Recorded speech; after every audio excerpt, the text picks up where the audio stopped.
For some reason, I haven't heard from the police department in a couple of months, and I don't know what's going on, but we will move on to, does anybody have anything for code enforcement? We do have, Aaron. You have something? Go ahead. Hey guys, I just wanted to introduce you guys to, we got a new manager. And his name is Joshua Ellison. Just wanted for you guys to meet. Hi everyone. Aaron and Joshua. Yes, yeah, Aaron and Joshua, yeah, so. But yeah, he's gonna be there, and any questions you guys have, if I can't answer them, he'll also be available. So, okay, I just wanted for him to know, for you guys to get to know him, so, all right? Bring them on after the meeting. If you want to. Yeah, Okay, absolutely, yeah, definitely, yeah, we'll be here. So, Yeah, just if you guys have needed anything at all, always available. I'm the neighborhood services manager, so I'm over Aaron under the community improvement services. I also have the neighborhood empowerment side as well. So HOA associations can always apply for a grant to better the community. Right? We're looking for security and safeguards right now, but we're looking to maybe focus that around some different areas as well. So keep me in mind if there's anything you guys want to do to improve your community. You guys need some funds. Bring it to me and we'll figure out how to do it. I'll do a code enforcement question. Perfect. Thank you. Nothing fresh. Sure. Go ahead. I think he was going to wait till I leave. I'll bring it up after, thank you. Okay. Like we riding on these streets and all this, and you know, the neighborhoods and all.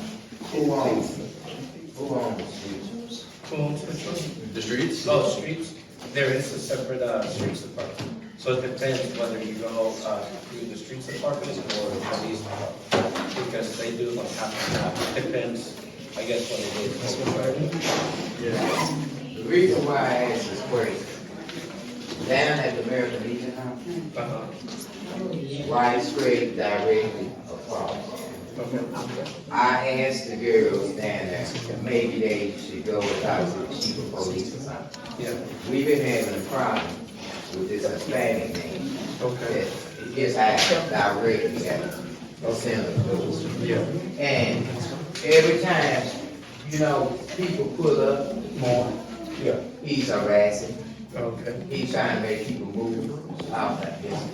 Move it. I mean, it's not blocking the driveway, it's not blocking nothing belongs to him. Yeah. So we had a little white, we had party there Saturday night, and he's always on one of these ladies, this individual lady, Yeah. telling her she can't park her car. Okay. A truck out in front of his house. But it's, I wanted to know where he City Street. But he's right down there on problem. So I suggested to them today, maybe they should talk to the chief or somebody to come out and tell this man that he don't own that street. Somebody gonna get hurt. Because Saturday night, sons and stuff out there. So he run up in that house and I called him. You can't tell nobody you can't park on those city streets. But anyway, it's an issue with that. Somebody gonna get very blind. Yeah. But somebody needs to Yeah. get him straight, you know what I'm saying? Yeah, We can definitely look into it. I'll get the address before we leave today. Yeah. And we'll see what we can do. Yeah, Because you know, it sounds, I don't need yeah. It sounds more like a police matter, but we can definitely look into it and then we'll see what. Okay. Yeah. Okay. Yeah. Joshua Ellison. Oh, was there anything else?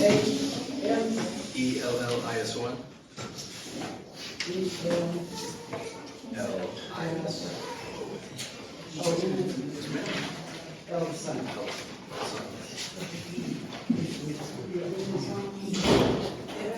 Does anybody have anything else for code enforcement?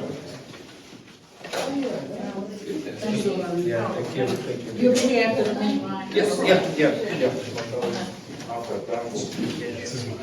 Like I said, I wish the police department was here tonight. Miss Vicki, I'll go ahead and talk to you.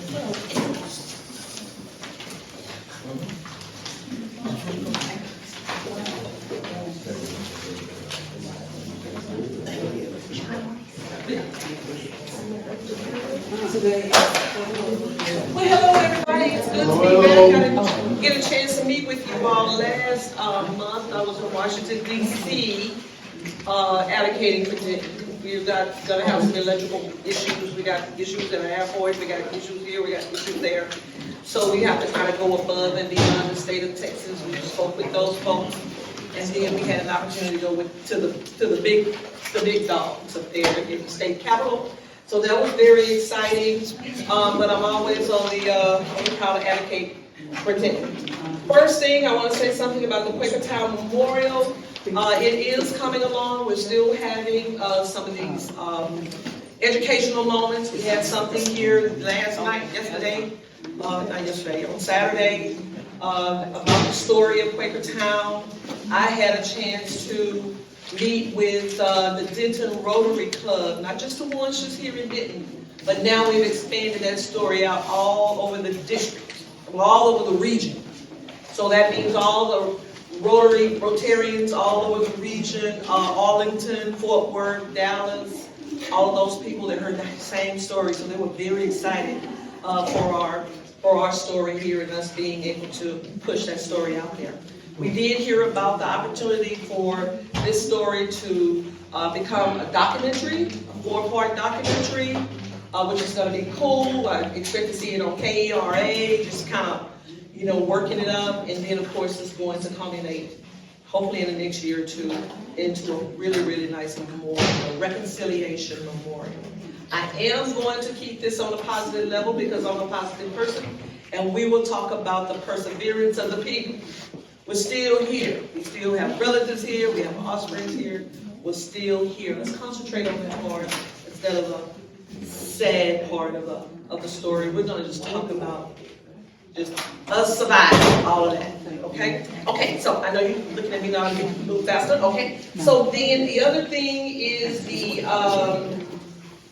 the new police station had its ribbon cutting today. Y'all, they have grown so much out there in the southwestern part of this city. It's unbelievable.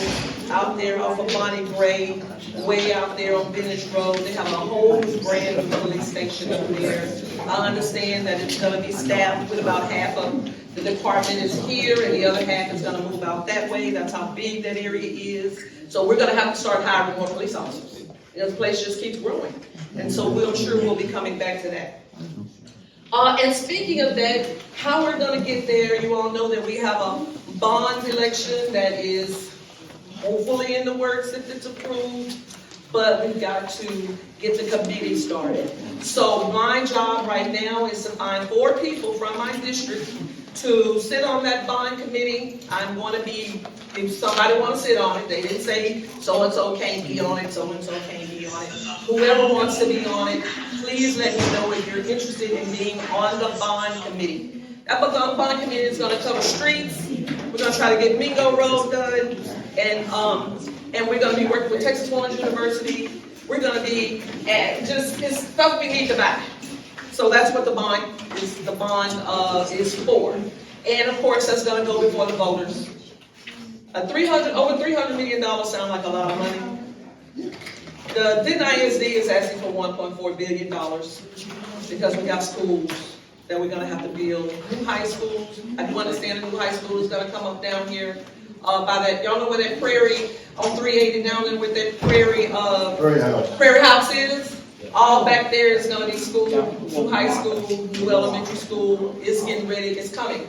It's coming. So we got to be ready for that. Hopefully you all will check yes when you go to the ballot, because we have got to have those schools ready for these kids when they come, for these families. And the last thing that I'll have here is elections are here. Today is the first day of elections. I hope that you all had an opportunity right here in this building to get your vote in.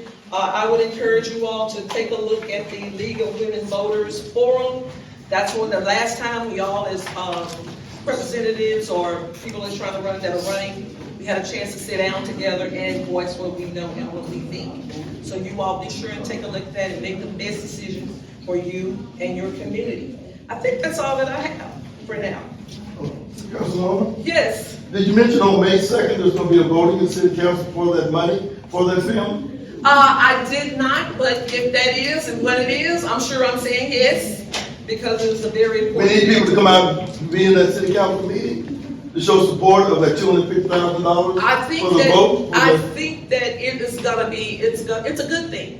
So we are all about doing good things for the right reasons for all the people. We need everybody to come out We need everybody to come out. to support, to know that we really want it. Yeah, we do really. May 2nd, May the 2nd. 6 o'clock. That's when it's coming up. Where? Okay, at City City Hall. Hall, girl. Come to the City Hall. And I don't really even think there's gonna be a whole lot of discussion on it because it's just the right thing to do and it's a good thing. So, but we really like to see you all to come through and tell us over and over again, we love that, how important it is for you all. Okay, that is something that we need to do. And, you know, I'm gonna sit down because I don't want to start thinking I'm at home. But if there's anything else, you all know, you have my phone number, it's online, and you have my email address. Text me if you feel like it, I'll always respond. Thank you. All right, thank you, thank you. Randy, you wanna go real quick? Just wait that way.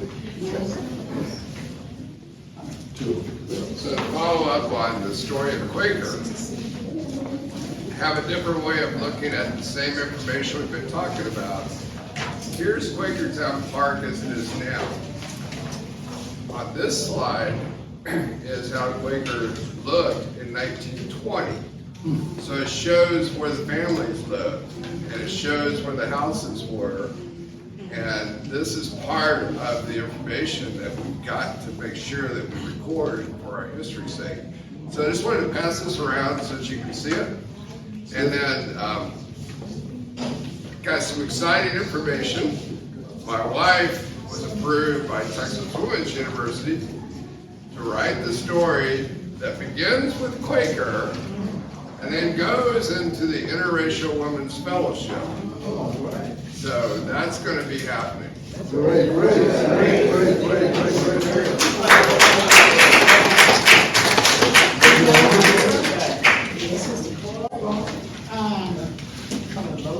The guy from Parks, I can't think of his name.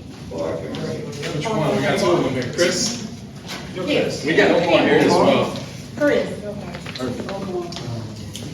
I got Omar here, and Omar, you want to pass out what you have too? All right, guys, so I'll pass some of these out to everybody here. My name is Chris Escoto. I'm a park planner with the Parks and Rec Department. I have Omar here, who's also going to be talking about public art. Last time we came, it's been a few months now, we had talked about the different projects that Parks and Recreation has from a park standpoint and then also from an art standpoint. So we have a couple items here that we want to talk through. I'm not sure if there's any specific questions related to the splash pad. I'm going to cover it, but if there are any, feel free to ask away. And I know if there's anything else parks related, I know I heard we don't have enough dogway stations around the Southeast Denton community. Then I can take that back to my group and figure out discussions there. To start off, I just want to cover just some base history of the splash pad. So what you see now in the ground was a proposition that went through the bond package back in 2014. $200,000 is what was allocated for that project. From that standpoint, there was other opportunities for us to do bathrooms, parking lot, and it's what you see there in that first page that has the different forms of funding from the different appropriations that we received for the completion of this project, which takes you to the next page and breaks it down on what went to each line item to get that project created. So from that standpoint, overall what we want to cover here is what's in the ground was 1,250 square feet. Overall costing right under $500,000 is what we were able to identify just based on the history that we have in place. With that being said, phase 2 of the project is a priority from the Denton Parks and Recreation Master Plan, as well as council initiated, and just from the citizens as well initiated that they want to see that a little bit bigger. It wasn't necessarily what they thought it was going to be. The level of the scale is a little bit minimal, and so how we've put this together, I provided comparisons on what you got this first time for the phase 1 and what we're going to be seeing in this phase 2, and overall combining both, overall giving you a total square footage and give you an idea of what we're doing. As of right now, where we are at for this project, we are still negotiating with the manufacturer for us to get into a contract where we can go into construction. What you see here over in that board and what I included in the presentation, similar to the past projects, we're always looking for feedback from the community. So what you see there is what's going to actually go on the ground. You get to pick one item from each row. We will pick the top 4 from that, and that's what's going to be going into the phase 2 project. The way that we're going to build a contract is there's going to be a not to exceed amount that's going to itemize really, we call it worst case scenario, but most expensive scenario from the sense of if the public selects all the most expensive features from there, it's going to maximize that contract for that, but it could be lower than that. So it's really a range of anywhere from $600,000 to $700,000. That includes the infrastructure, all the equipment, labor, and all that comes with construction. Unfortunately, as you see here with the first page, the construction of this project was very minimal compared to what you see now in the numbers, and that's just due to the various inflation costs of construction, unfortunately. So that's sort of why you see that big gap from there. But we do anticipate going to council this summer for us to get that contract approved. And in the meantime, what we're doing is starting to get out in the community, getting on, discuss that, and we're coming out to these meetings, the area plans that are taking place, going to those, and then just different community meetings that Parks and Recreation has. You're going to see us there with this very board that you see here, just seeking input. And this, we will also keep a board here at MOK and at ALH for us to get that feedback as well. And really what it is, it's just you grab a set of stars and just pick one of your favorites from that line item. We'll tally it up, and then we'll come to a total number and allocate that into the park itself. So with that being said, time frame wise, we're looking at starting this construction this year, hopefully with us being completed by next summer. So that's what we have in mind right now. I know I went through that very quickly, but and welcome to answer any questions you may have. Discuss Denton is also the platform. We have all this information. It's live right now, actually, and some of the documents that you see here are in there, as well as council adopted documents and so forth that we've also featured in that website as historical information. But again, my name is Chris Escoto, park planner. I have cards if anybody wants a card. Raise your hand, I'll hand some out. But I know Omar wants to talk about public art, but are there any questions about Splash Pad? Yeah. Okay. Go ahead. Okay. Now this is 496,000. On page 1. Correct. See, that's not the paperwork that I got. Okay. What I got had 319,000. Okay. So you've added $176,000. That's just what was found in the historical record. So what we did, I'm not sure what they gave you in the past, but what we did. They gave me an item of every bolt, every screw that they spent. Okay. And it was 319,000. Gotcha. Well, what we calculated from that standpoint, some of these are estimates, keep in mind. So as you see page Well, I didn't 3. get an estimate, I got the receipt. I got the bill. Yeah, so Was that before or after the restrooms were put in? Was he- The kids were already playing there, so the restrooms were already there. I feel the same, the rest, Yeah, I got $319,000, and I And kept I'll check that questioning number to where see the what that is, what you got. 181,000, and no one, Gary Packin, someone named Drew Huffman, they would never give me an answer. yeah. And they So kept what saying, we did from that point, because we talked about that last time, right? So we had said that we're gonna go through, look at all the historical data, figure out what's linked to what, and that's the number that we were able to identify. I'm not sure what they had given you in the past, but I'm more than welcome to take a look at that and figure out where that number, that 319 got you. But overall, this is CDBG money went into it, the bond money went into it, and then we had other sources that went into it just from the overall cost of construction. My question, you finished? I'm not going. My question was, and is, so, the only thing over there is water sprinkler, right? So, with the money that we see in the cost of the project, what is included with the project? Yeah, great answer. So what you see there, if you go to page 5, you'll see the different elements that you got. So the vertical elements, which is that sunflower, is that sprinkler that you're mentioning. That's above feature, but there's also in-ground water jets that come out. So with that, we were able to highlight what that has. And then if you turn to page 7, you'll be able to see that we're looking to have 4 vertical water elements, which are the elements that you see there, as well as there's going to be in-ground water jets, similar to what we have there. So overall, combining the overall feature where you have 5 vertical elements and 11 ground features coming out of the ground. So y'all, what are you saying, y'all want to still do some more work in the cars in court? Correct, yeah, so Or we this use, is it? Cause most of these pictures, I know you probably, y'all know y'all use it for example, right? right, so But some of the, these pictures are not the cars in court. those pictures that you see there are actually from the grand opening Okay, celebration. one of them, you got a whole bunch of.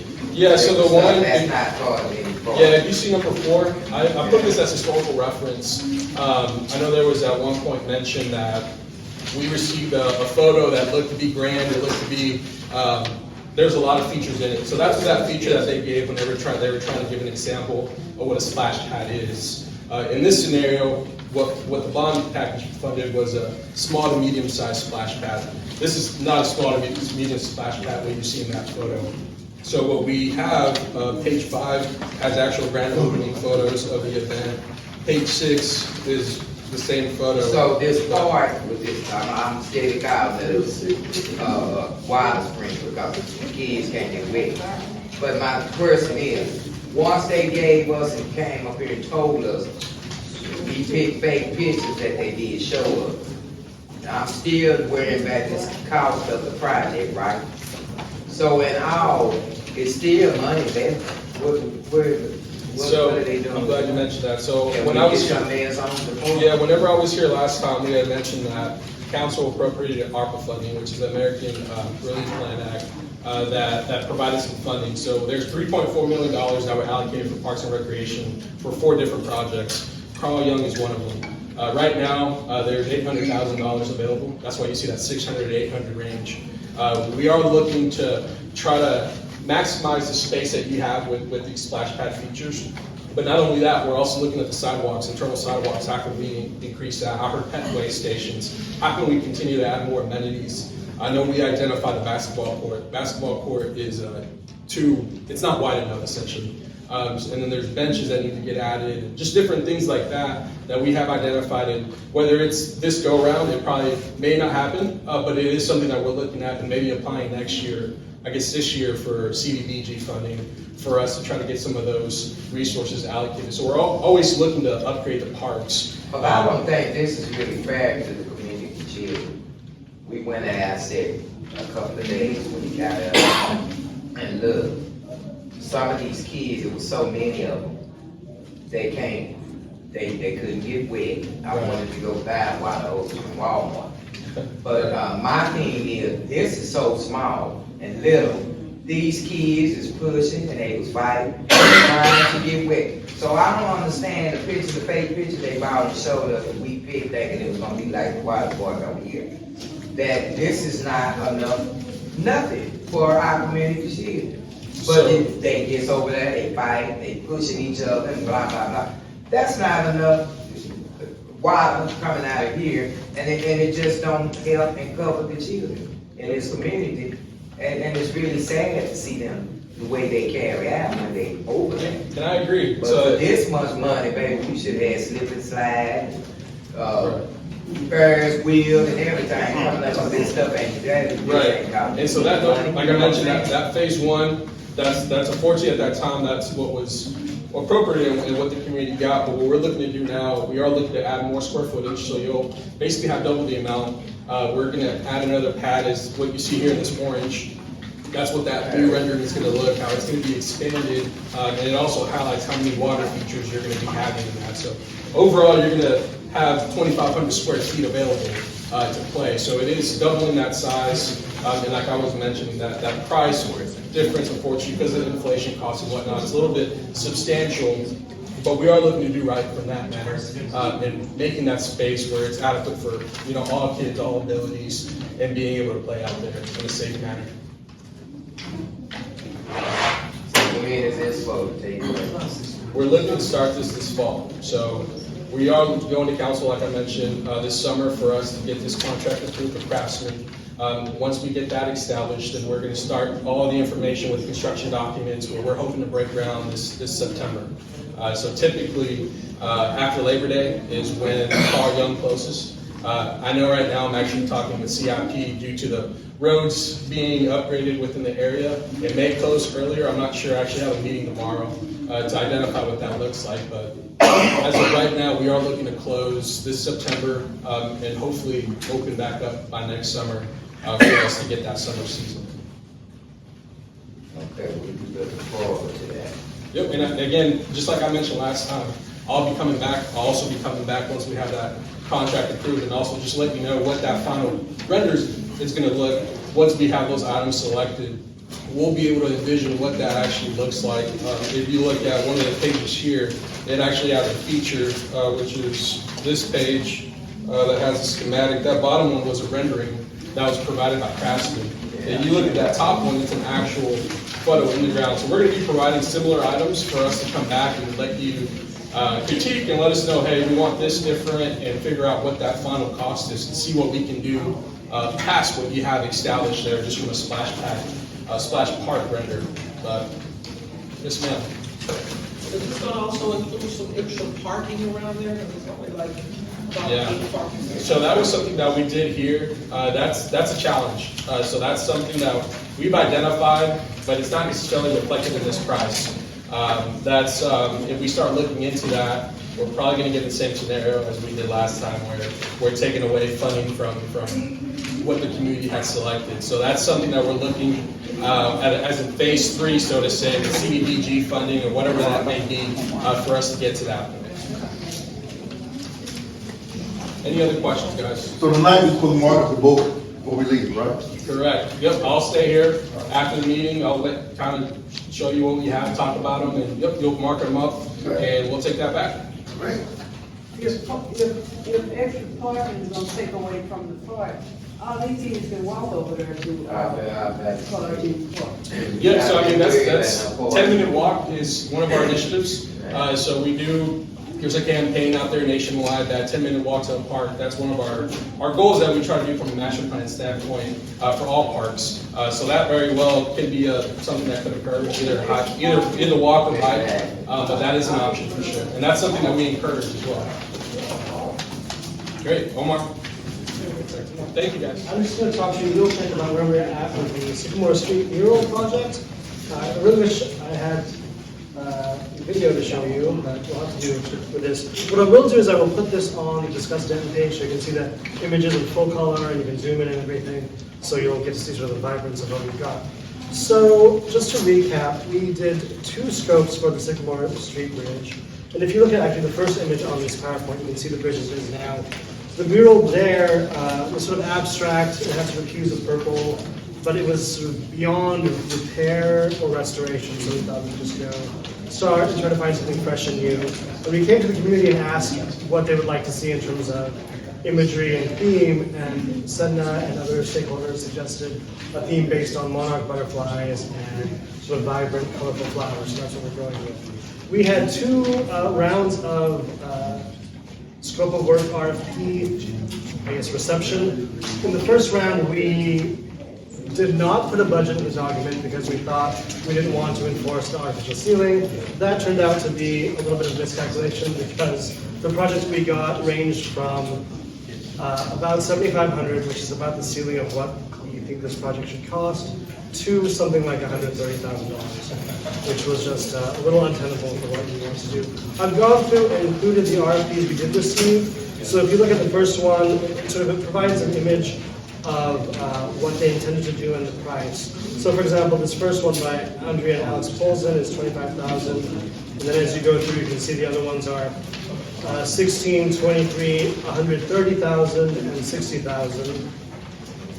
And the last one from the first round was about 16,000. So we went and did another RFP, scope of work, to get more proposals in.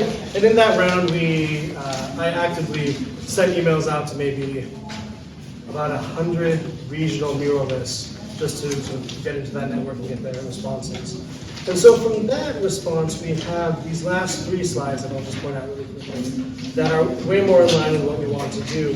Natasha May's plat Natasha May plat initially proposed a painted mural with a budget of $39,000, but she came back with the idea to do a vinyl application on the bridge that would have the same graphics, but could cost closer to the $6,500 to $7,500 figure we're thinking.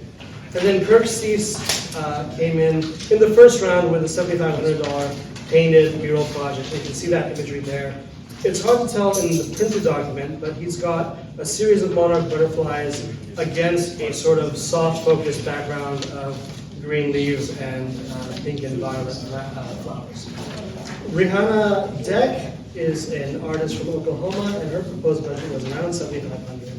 And she has this sort of, I guess you could say, sort of swarming masses of monarch butterflies against kind of a cream background. And again, her budget was $7,500. So I'd ask you to sort of consider these, get back to us on what you think about them. We'll have this up on the Discuss Denton page where you can provide your input. We may, if you find that none of these artists' projects speak to what you'd like to see for the bridge, we can do another call and see what else we can get. I did hear from some artists that they felt for the level of work required and that we're asking for 3 faces of the bridge to be painted, they felt the budget might be a little bit low, so we might have to explore that a little bit. But I think we've got these 3 solid options that we can consider, and then we just hear from the community about what you want to do next. So if you have any questions. Would this be on both sides of the bridge? So this will actually be on 3 faces of the bridge. You'll have both interior sides of the bridge, and then the side of the bridge that faces toward the parkway. Yeah, so those are the 3 parts of the bridge that you see the most. The other part sort of faces a creek, and those are mostly people's backyards, and I don't think everybody gets a lot of eyes on it. So we thought we would do the 3 faces so we get a lot of visibility. All right, well, thank you so much. We'll have this on Discuss Denton again, and so please provide us with your input there.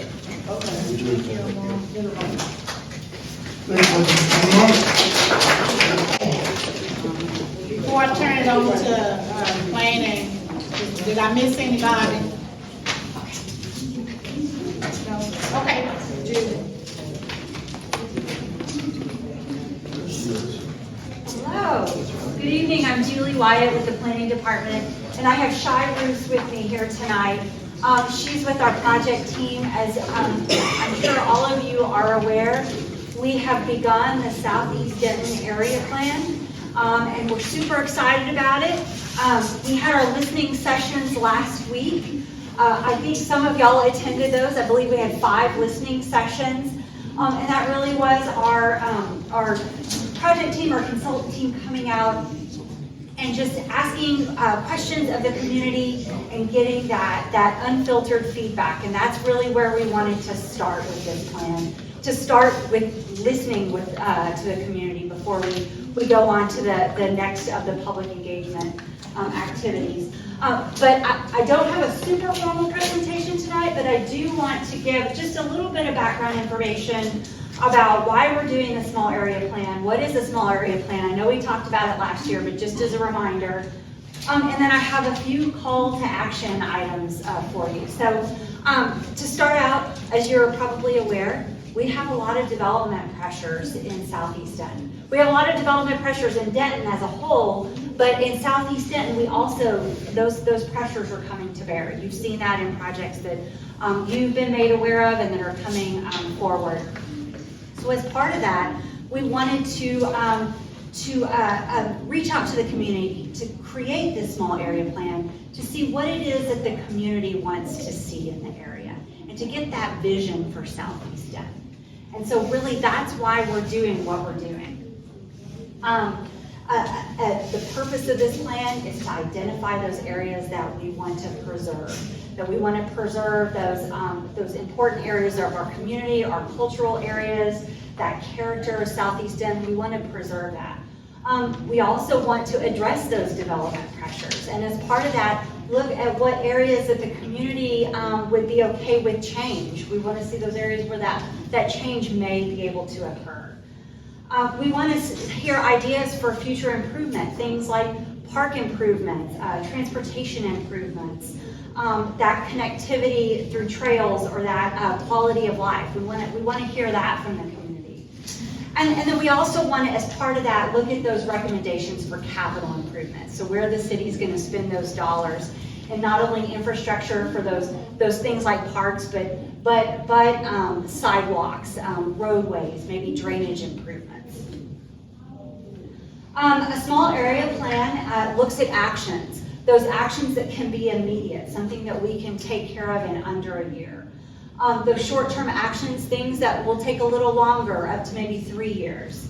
Midterm actions, that 3 to 5 years, and then long-term, where we see Southeast Denton 10 years from now. And so we want to look at those opportunities throughout those time frames. Examples of maybe a short-term or something what those actions would be something like a community garden. Ways to slow traffic. I know I've heard a lot from the community about traffic on Morse. And what are those opportunities that we can take to slow that traffic to make sure that our citizens are safe? And then exploring those zoning changes. A small area plan will also give us policies. And those are statements that guide our decision making. So like when we get a zoning request or a request for development, what we'll do as the city staff is look to see what the Southeast Denton area plan says about maybe a particular area or a particular land use type. And that's going to inform those decisions, not only the land use analysis that the city makes, but those recommendations ultimately for council to make. So those policy directives are really important for that area plan.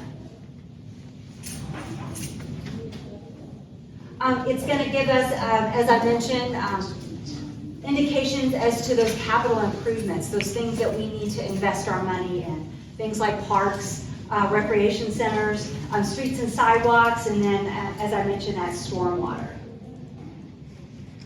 One thing that our team looked at last week when they did the listening sessions, and Shai may jump in if I say this poorly, but they looked at our generational factors, and those factors, they come to bear in Southeast Denton. So and this was interesting, in Denton as a whole, our Gen Z, so everybody knows, what is Gen Z? What are the age ranges? 6 to 25. 6 to 25. Year olds. The city of Denton, 33% of our residents are between the ages of 6 and 25. Now that is a higher percentage than, say, the state of Texas, which only 27.5% of the state of Texas residents. Our consultant says to me that this might be a college town because we have a lot of young people within the city of Denton. We also have, Gen X, like I'm a Gen X. I was born in the 70s, go Gen X. We're a pretty small cohort in the city of Denton. We're 17% of the city of Denton. In Southeast Denton, that's only 12.5%. In the state of Texas is 18.8%. So we've got those demographic factors playing in Southeast Denton, and they're looking at how that relates in Southeast Denton and how that compares to the city and the state as a whole. Here's where our call to action comes in. Let me make sure I get everything. Here's where our call to action comes in. So the listening sessions that we had last week, that's the first of many public engagement opportunities you have. And so I am asking that everybody get involved.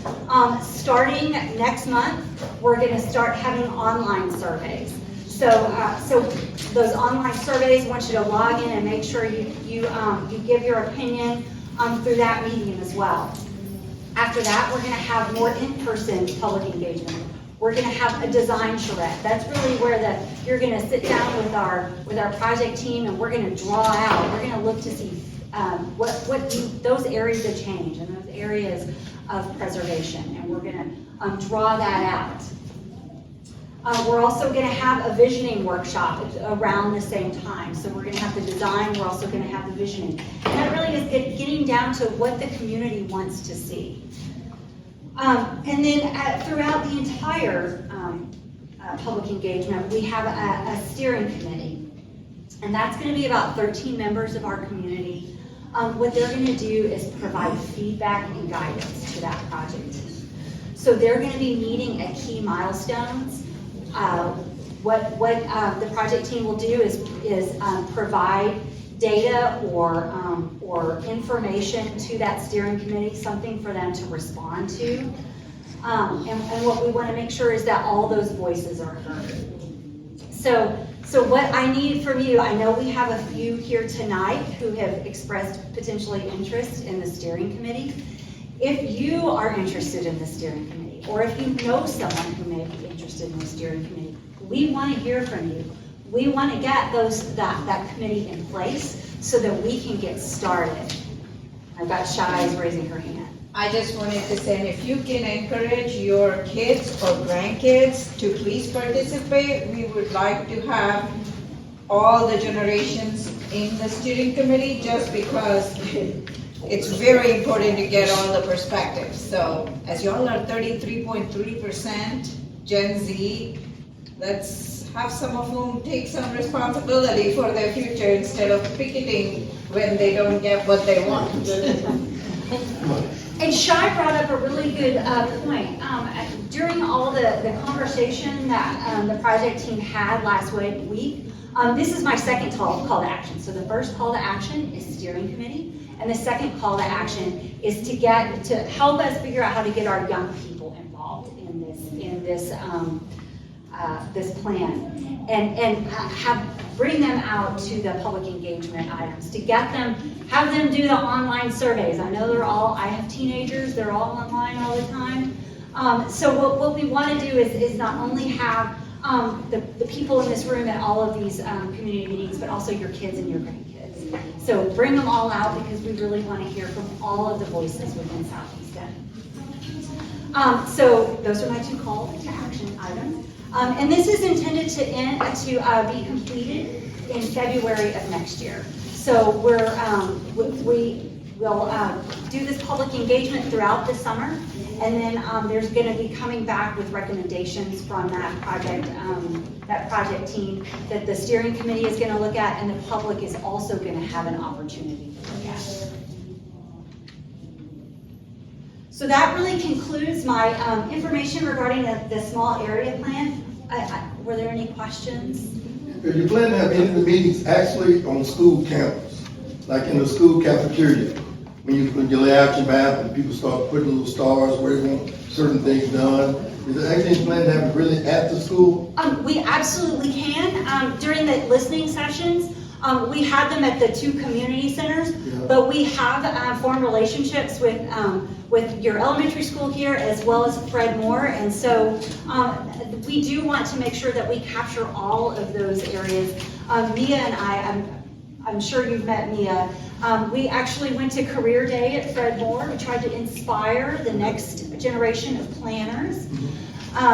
But yes, we do want to go out to the schools. Also, Denton High School, we've been in contact with their counselors as well. So yes, we definitely want to capture them. If you know any teachers or anybody who would be interested, please let us know, because we want to get them involved.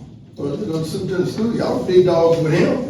All you got to do is tell them you want to have a meeting in the cafeteria, and you tell the kids when you're going to be there, and they'll almost come. Now, it's been my experience that they really don't show up at the community center, they only show up at their school. That is a really great point. In their cafeteria, that if you say you have it in their cafeteria, their parents might bring them. All right. Might. That's the only thing we had success with getting the children out is when we were at the elementary school, at one at the high school, one at the elementary school. But that was that was in Sanger, because that's a smaller area, and we only have one high school, so it was easy for us to do that. And then we had the various elementary schools. That is a really good point. But the kids did come out. All right. Yeah, You challenged me. I'm doing it. Second question, this consulting group you got for the Southeast Denton plan? I don't want to sound disrespectful, but where'd you find them? Because I was not impressed. The simple fact is, day one, they did something. I went back on day two, they had more information, then they were gonna have more information down the road. You had to go to all meetings just to get all the information. They should have been prepared before they got here.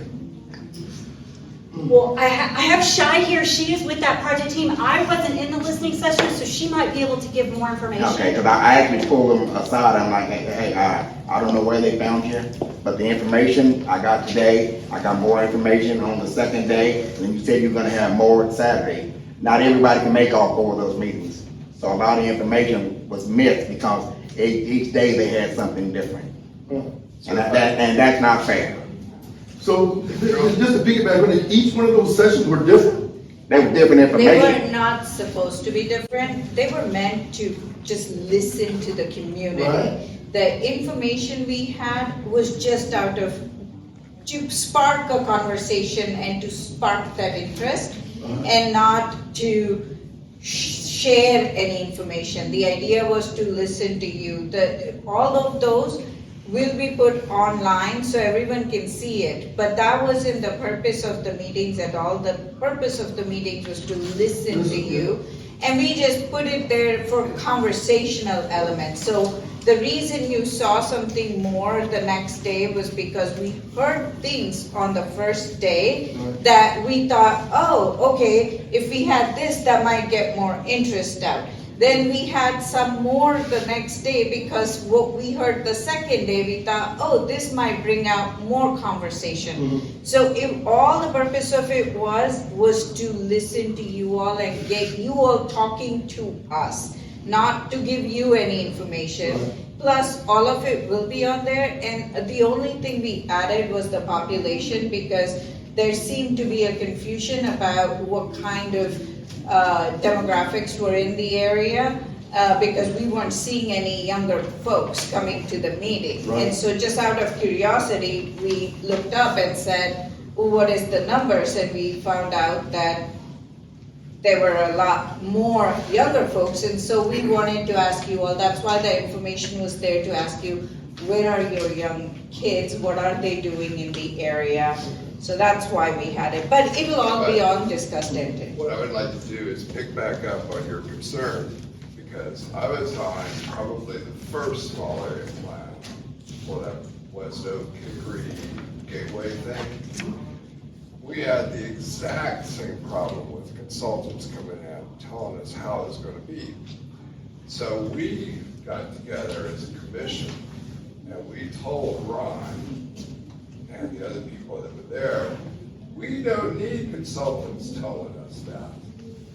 If we're going to do a small area plan, it's going to be because the people who live in there are going to be given that direction.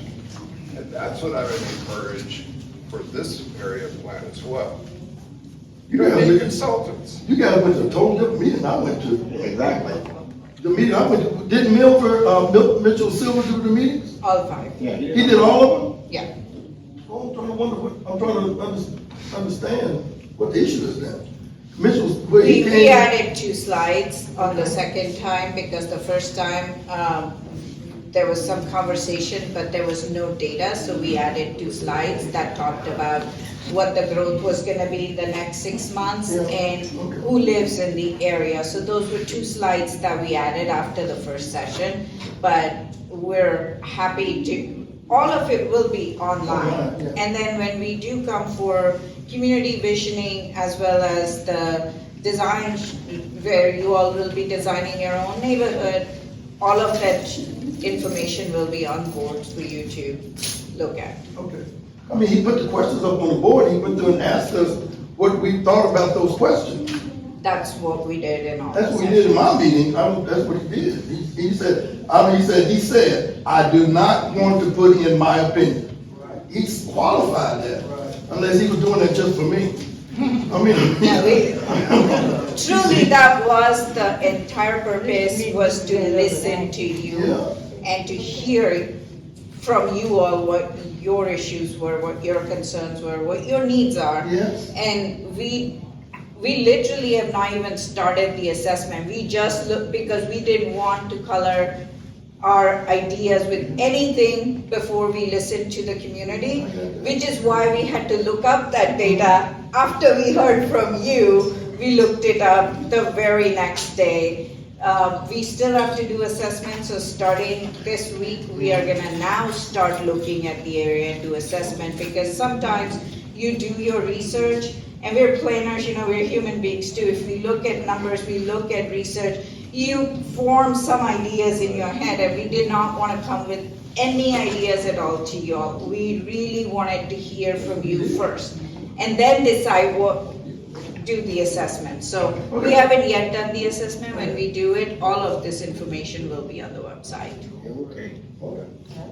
And I will tell you all, Mitchell doesn't work in my firm, but I found him because he is the best in the US that there is today to work in an area, to build trust, to work with the community. There is not, and you can do your own research, but he is the authority, and frankly, I didn't think he would ever talk to me. I just cold called, picked up the phone and told him about Southeast Denton, and he was so intrigued that he took the job, and I'm still wondering, wow, I get to work with him. So I will tell you that, not me, not anyone, but Mitchell Silver is it in the country. He's commissioner of New York City Parks. He knows what he's doing. That's all it is. He knows what he's doing. So I just want to encourage everyone, there's a simultaneous plan in Northeast Denton that's going on, and they've had almost ridiculous community engagement, almost too much.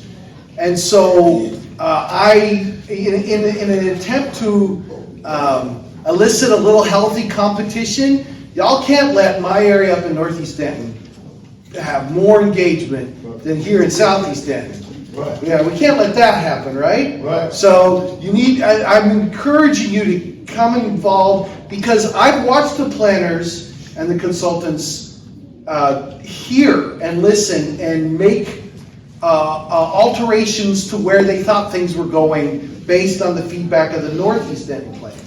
So you absolutely have the opportunity to change the destiny of the Southeast plan if you will get more and more of your community involved, make your voices heard, make them loud, make it clear what your aspirational needs are, set that priorities first and foremost with as much engagement as you can. That's gonna make a difference, I promise you. It's your time, it's your turn. You've been asking for it, here it is, and we all want you to have it. And so now it's your turn. It's a wonderful thing, it's a good thing. It's good. I have one more item. The last time we were here last month, there was a discussion about the roadway construction within Southeast Denton. And I talked to Capital Projects. They're looking to do a neighborhood meeting in the next month or so, just to kind of give y'all an update of that project. Is that something that y'all would like for them to do? Yes. Okay. And then I talked to them about the projects, and I won't read all of this to you, but I did want to give you an update about upcoming streets. And it says tentative start date of today. I don't know if that happened or if it's this week, but it looks like Wainwright Street from East Prairie to East Sycamore, and then East Sycamore from Wainwright Street to Industrial Street. It started. It started? Okay, good, all right. And then there was a discussion about, I'm not super online, but I have a 15-year-old who's super online, and I figured out how to do this today, so I'm really proud of myself. But this is the QR code for our Discuss Denton, the Southeast Denton Capital Projects portion of Discuss Denton. If anybody wants to scan this with their phone, I've got this for you. I tried it, it worked. But I've got this here. You could scan it with your phone, and then you could maybe bookmark it on your phone. So I've got this as well if anybody wants it.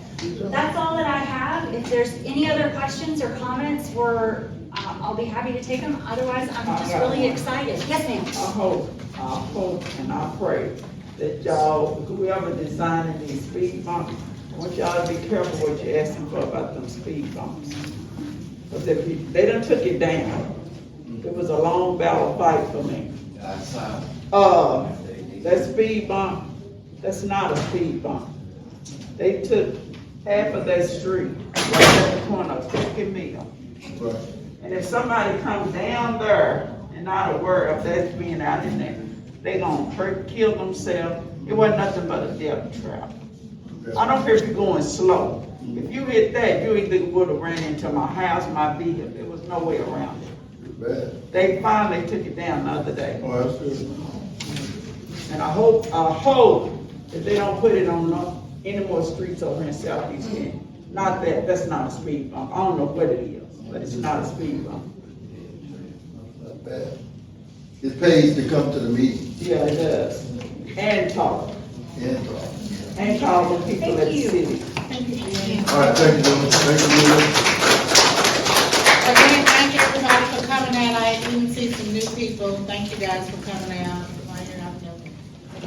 That's Miss Mary, that's my neighbor across the street. Oh, okay. Okay, thank you for coming out. We won't meet in May because of Memorial Day and because of all the graduations going on. People will be super busy, so we're gonna take a break in the month of May and meet back up in June. All right, good. Okay? Great. So, thank you for coming out. Thank you.